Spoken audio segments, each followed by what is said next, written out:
What you'll see on Joel Salatin's lush Shenandoah farm is simple, but revolutionary. Morning, birdies. Why revolutionary?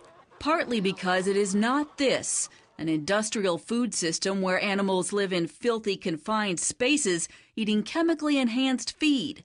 Such conditions are typical of American agribusiness today. One of Salatin's main missions here at the farm is simply to mimic God's creation. That's why all these cattle here are eating grass and not grain. There's no pesticides here, no fertilizers, no hormones. Everything is natural. We move the cows every day to a new spot, which allows the grass time to recuperate and go through its, what I call the teenage growth spurt. On these fresh pastures, Salatin feeds his cows, hens, and broiler chicks what he calls a salad bar. We got all sorts of goodies here. The diverse grasses provide rich nutrients for the cattle and other animals to follow. This innovative cycle puts broiler chicks on the land where the cows previously fed. The shortened grass encourages their ingestion of fresh, tender sprouts. Next, the arrival of what Salatin calls the eggmobile. The hens literally have free range, and along the way they dig through the cow patties to eat protein-rich larvae. Their droppings in turn fertilize the field all over again. Salatin says this model creates healthy animals and ultimately healthy people. And he believes it's an approach that makes theological sense as well. It is how you respect and honor the least of these that creates a consistent ethical framework on which you honor and respect the greatest of these. Salatin explains his views in 7 self-published books. He's a sought-after speaker on college campuses where he promotes local food and tears down anything smacking of corporate production. Not surprisingly, he's viewed with skepticism by many associated with agribusiness. In my opinion, it's not necessary to produce food the way he does it, and for food to be so expensive for people to enjoy those same types of high-quality products. But there are those in Washington who think Salatin might just be onto something. We need the U.S. Department of Agriculture to be putting as much money into studying how Joe Salatin does so we can teach folks as they do subsidizing the big operations. Around the country, Salatin has earned a loyal following.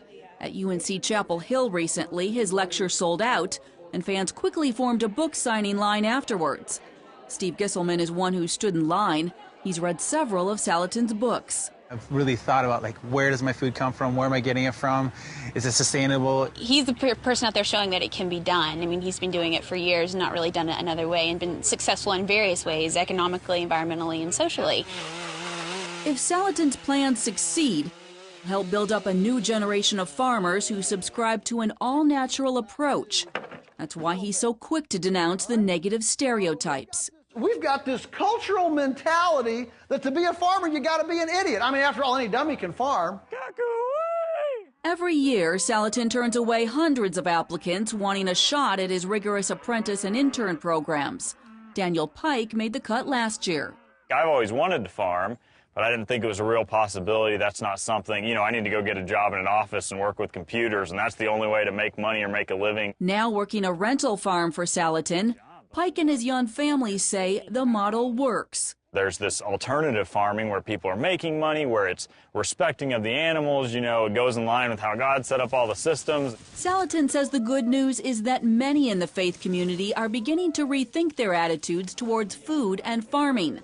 And it is homeschooling families, he says, that are leading the charge. When a person is freed up to examine and then makes an opt-out change as a strategic decision and finds it soul satisfying, wow, our kiddos are responding, our family is harmonious, then they say, well, what else should we opt out of?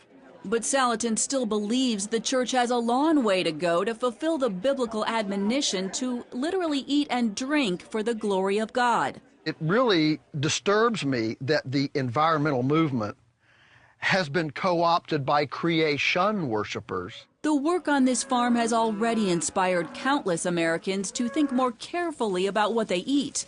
And if Salatin's dreams come true, it will also energize the church towards greater environmental stewardship and raise up a new generation of passionate farmers. I see it as this is all It's all to bring glory to God. Reporting in the Shenandoah Valley, Heather Sells, CBN News.